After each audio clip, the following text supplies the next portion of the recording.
ঢাকনাটা উঠে দেখবো তার একটা টেকা কিছু নাই। পাইছি একটা, এই যে ছোট একটা কাপড়। বিসমিল্লাহ।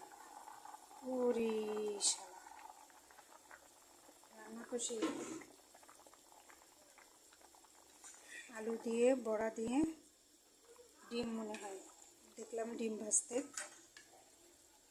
মজার খাবার বোঝা যাচ্ছে। মানুষের তরকারি আমি কিন্তু দেখতেছি, বুঝছেন। কি করব, আপনাদের দেখানোর মতো কিছু পাই না, তাই মানুষের তরকারি দেখাচ্ছি। এই বড়া কে কে খান বলবেন, হ্যাঁ, কমেন্ট করা। আর এই যে আমার তরকারি, ডিম দিয়ে আলু দিয়ে রান্না করে খেয়ে দিছি। থাক, রোজার মধ্যে ডিম হইতেছে সবচেয়ে বেশি বড় খাবার।